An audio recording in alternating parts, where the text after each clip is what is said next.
Bonjour à tous. On peut comparer notre santé à un système de points. C'est comme si nous avions 10 000 points en tant qu'être humain. 10 000 points égale parfaite santé. Jusque-là, vous me suivez. Ce concept des 10 000 points est hyper utile pour comprendre pourquoi certaines personnes qui ont le même problème de santé, par exemple, réagissent différemment. Je m'explique. Imaginez que vous aviez 10 000 points à la naissance, mais que vous avez vécu des traumatismes dans votre enfance. Ça peut être tout et n'importe quoi, un parent alcoolique ou dépressif, du harcèlement à l'école, un épisode d'anorexie ou autre. Cela va vous prendre de l'énergie et vous ne serez plus à 10 000, mais par exemple à 8 500, parce que vous n'avez pas géré ces épisodes de votre passé et ils continuent inconsciemment d'influencer votre physiologie à l'heure actuelle, un peu comme une cicatrice quoi. Comme si votre corps continuait à les vivre, même si vous n'en avez pas conscience. C'est le principe des traumas, et attention, écoutez bien, nous sommes tous traumatisés, il n'y a pas de petit T comme on dit en anglais, il ne suffit pas d'être dans un pays en guerre ou en famine pour subir des traumatismes, et non. Error. Un divorce, un parent absent émotionnellement ou agressif, instable, une naissance compliquée, une opération, une anesthésie, du chantage émotionnel, un prof oppressant à l'école, un sentiment d'abandon, de rejet, une agression, un manque, etc. Et bam, c'est parti pour les traumas.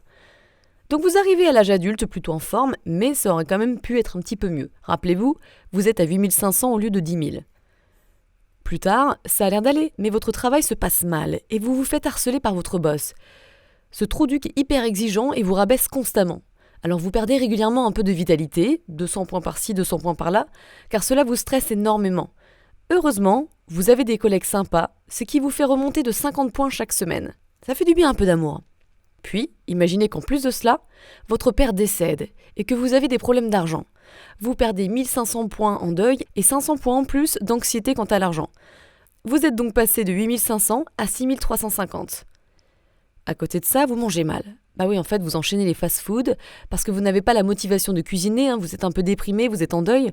Cela est considéré comme un stress physiologique, alors vous perdez 150. Et là, vous êtes à 6200. Et puis vous passez du temps sur votre canapé à supprimer vos émotions en regardant des shows télé, en fumant, bref, 150 points en moins car votre corps a besoin de bouger. Vous êtes donc là à 6050. Comme vous préférez manger de la glace Ben & Jerry's en regardant Netflix plutôt que de ressentir les émotions de deuil par exemple, ou parce que vous ne savez pas comment faire, vous affaiblissez votre organisme. Vous ne gérez pas vos émotions et celles-ci restent stockées en vous, elles vont nulle part, et elles sont considérées comme un stress pour l'organisme. Vous êtes comme une bouillotte, ça bout de l'intérieur. Ces émotions crient de manière interne et cela vous fait perdre 800 points. Là, vous êtes à 5250. Comme vous êtes à 5250, par conséquent, des conséquences physiologiques arrivent et vous commencez à avoir de l'eczéma ou des perturbations digestives. Du coup, vous déprimez encore plus. Vous ne vous sentez pas bien, vous avez encore moins envie de faire du sport, vous n'êtes pas en forme, vous vous renfermez sur vous-même, vous déprimez et vos collègues ne suffisent plus à vous faire gagner des points. Et voilà qu'arrive un accident de voiture, et bam, petite hospitalisation, jambe cassée. Et là, vous êtes descendu à 3000. Vous avez encore plus d'émotions négatives, vous vous sentez désespéré, une grande victime de la vie qui est pourrie et vous veut du mal selon vous, vous êtes en stress chronique, en détresse psychologique et physiologique, et vous avez toutes les conditions pour développer une maladie auto-immune, ou un problème plus sérieux. C'est le cercle vicieux, la bonne descente en enfer. Donc là, vous commencez sûrement à comprendre comment ça fonctionne, ce système des 10 000 points ou 1000 points, peu importe, c'est juste un exemple pour vous aider. Voyez la vie comme un jeu où vous avez de base 10 000 points. La personne imaginaire dont je dresse le profil ne va pas bien. Oui, 3 000 points, ça fait peu quand même. Et ça réunit toutes les conditions pour que des syndromes se créent. Mais ne soyez pas pessimiste. Imaginez, après avoir touché le fond, elle décide de se faire aider par un coach, un psy et whatever. Elle regagne en 3-6 mois 1000 points parce qu'elle gère enfin ses sources de stress et aussi un peu ses traumas. EMDR ou patati patata, bref, elle trouve son truc et ça lui fait du bien. Elle est en arrêt maladie, donc elle ne voit plus son boss pendant quelques temps, ça lui fait une pause, ça apaise son système nerveux, la menace n'est plus là. Elle regagne 200 points. Elle est donc passée de 3000 à 4200, c'est déjà un peu mieux. Elle fait de la kiné pour rééduquer sa jambe cassée et découvre la joie de bouger son corps et se met ensuite au pilates. 300 points en plus, bim. Elle achète des livres de développement personnel parce qu'elle a du temps, plus 400 points. Et puis ça va lui donner envie de manger sain. Et comme elle a encore plus de temps, elle fait la popote maison. 400 points en plus. On est passé de 4200 à 5900. Comme elle se sent mieux dans son corps, qu'elle est moins stressée, qu'elle aime bouger et qu'elle mange plus sain, et qu'elle a appris à gérer ses émotions sans les supprimer, elle gagne petit à petit de plus en plus de points et ça, c'est le cercle vertueux. Sa maladie va beaucoup mieux, elle est stable, beaucoup moins de symptômes et elle rencontre l'amour et là, 1000 points plus. Elle devient responsable de son bonheur et de sa santé, elle sort du cercle vicieux de la victime-attitude qui ne nous apporte rien et ça va de mieux en mieux, même si de temps en temps, il y a quelques points qu'elle perd parce qu'il arrive qu'elle soit stressée ou un peu déprimée si elle est sérania, etc. C'est normal. Moralité, voyez votre capital santé comme un tout et un tout qui vaut 10 000 points. Si vous avez du stress, que vous mangez mal, ne bougez pas, que vous avez une relation toxique par exemple, vous allez forcément perdre plus de points que si vous voyez le verre à moitié plein, faites du tri dans vos relations, considérez votre corps, bougez votre popotin et essayez globalement d'avoir une bonne hygiène de vie. Attention aussi, ne vous inquiétez pas, la vie n'est pas un long fleuve tranquille, elle est constituée de cycles mieux que d'autres, ça c'est sûr, il y a des fois, mais ça évolue constamment. Ce n'est pas parce qu'à un moment vous vous sentez au plus bas que ça ne va pas remonter. Vous avez des leçons à apprendre dans cette vie et ces leçons elles vous permettent d'avancer. Encore faut-il ne pas les supprimer, ce que j'essaye de vous faire comprendre. Sinon l'histoire se répète et on se sent toujours mal, c'est un peu con. Moi, par exemple, l'année dernière, j'ai globalement passé une super année, après 4 à 6 ans de grosses douleurs, de gros problèmes et de victime-attitude. Enfin, c'était assez horrible, vous le savez si vous me connaissez un peu. Même si je suis de nature anxieuse et que j'avais régulièrement des pertes de points que je regagnais en ressentant et acceptant les émotions qui me traversaient, c'est comme ça que je maintenais mon équilibre personnel, mon homéostasie, avec une bonne base d'hygiène de vie, ce qui fait qu'au fur et à mesure, ma digestion allait vraiment mieux et que j'ai pu par exemple remanger des aliments que j'avais supprimés parce que je les tolérais pas, par exemple. Mais récemment, la vie étant ainsi faite, j'ai eu trop de stress. C'est bien, c'est aussi une opportunité d'évolution, même si ça peut faire mal des fois. J'ai eu un emploi du temps trop chargé pour mon système nerveux, ça a commencé comme ça, assez bêtement finalement, avec un gros travail pour mon job de monteuse iconographe dans la publicité à faire, j'avais aussi des voix off, je devais travailler les week-ends, j'avais un peu de pression constamment par rapport aux deadlines, et en ayant des rendez-vous de santé pendant que je travaillais, et ça c'est une grande source de stress pour moi, parce que j'ai peur de perdre du temps et du coup de ne pas arriver à bien faire mon travail ou de manquer de temps, ce qui est une illusion de mon mental apeuré parce que j'y arrive toujours. Mais ça c'est un schéma que j'ai et je travaille dessus. Puis j'ai une amie qui a perdu son chien, Sylvestre, un teckel qui était l'amoureux de Peanut de manière assez brutale et horrible. Mon père a perdu quelqu'un de manière très violente aussi. Et j'ai une fâcheuse tendance à vivre le deuil des autres. C'est une projection que je fais probablement. Et c'est aussi de l'empathie et de l'hypersensibilité.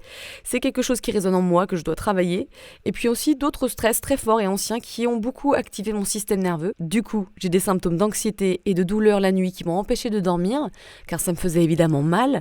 Du coup, j'étais irritable et quand je manque de sommeil, je suis déprimée, j'ai envie de pleurer. Tout ça pour vous dire que j'ai perdu un paquet de points et que cela a perturbé évidemment mon système digestif et je ne digérais plus grand chose comme il y a quelques années, ça m'avait pas manqué. Mon acné est revenu de manière assez forte sur mon dos, cou, décolleté et un peu bas du visage. J'ai le milieu du dos et le bas du dos complètement bloqués, tendus, donc encore plus mal au ventre, et ainsi, pensées déprimées, stressantes, etc., etc., le bon cercle vicieux est revenu. Ce qui fait la différence maintenant, c'est la conscious awareness, comme on dit en anglais, et malheureusement il n'y a pas de traduction pour exprimer ce terme, mais en gros c'est la conscience de la conscience quoi. J'ai la conscience des manières dont j'ai affaibli mon organisme, mais aussi je sais que mon corps a une intelligence innée et que si je me concentre pour l'aider, il va vite retrouver son équilibre. Ça veut dire que le pouvoir vient de moi, en moi, pas ailleurs. Ça peut aider, je dis pas le contraire. Mais je pense que ce qu'il faut retenir, c'est que c'est à l'intérieur. Le pouvoir est inside. Ça veut dire que je mange sain, que je fais ironiquement moins de sport, car quand on est très stressé, le sport peut être un faux ami, c'est-à-dire qu'il peut empirer vos hormones, plus de cortisol, etc. Enfin, je fais moins de sport, je fais des choses plus douces, on va dire, moins de cardio par exemple. Je consomme moins de théine pour le moment, je continue à manger sain, mais en ayant moins de crudité ou de diversité pour moins alourdir la digestion. Je mange moins en quantité de manière temporaire, je suis allée me faire masser pour détendre mes muscles, parce qu'un corps sous tension ne peut pas avoir de pensée saine. J'ai fait de l'acupuncture, de magnétiseur, peut-être un peu d'ostéo plus tard, on va voir. Je communique avec mon chéri, très important, pour lui dire que je ne me sens pas très bien et qu'il faut qu'il m'aide à restaurer la balance en étant et en incarnant une présence calme, régulée, paisible, remplie d'amour et d'accueil. Et surtout, pour moi la clé, je médite somatiquement. C'est-à-dire que je me concentre sur le corps et sur ses sensations. Je ressens les sensations de lourdeur dans mon corps, donc principalement mon ventre, mon dos, mon cœur, en me désidentifiant le plus possible des pensées nocives qui viennent justement des tensions de mon corps. Un corps qui va mal, qui est en alarme, va créer des pensées négatives. Donc c'est pour ça, ne vous identifiez pas aux pensées nocives et intempestives. Ça va mettre un peu de temps, hein, mais ça va déjà de mieux en mieux. Là, par exemple, je reviens de Londres et donc du coup, étant donné que j'ai passé des moments très sympas, c'est comme si mon système nerveux, comme si j'avais regagné des points et que mon système nerveux était capable de me faire ressentir des sensations de tension dans le dos pour que je les ressente, que je les accueille, que je les transmute, que je les digère et qu'il se détende parce qu'il se sentira en sécurité et plus régulé pour davantage et mieux faire son boulot. Voilà, j'espère que cet épisode vous sera utile.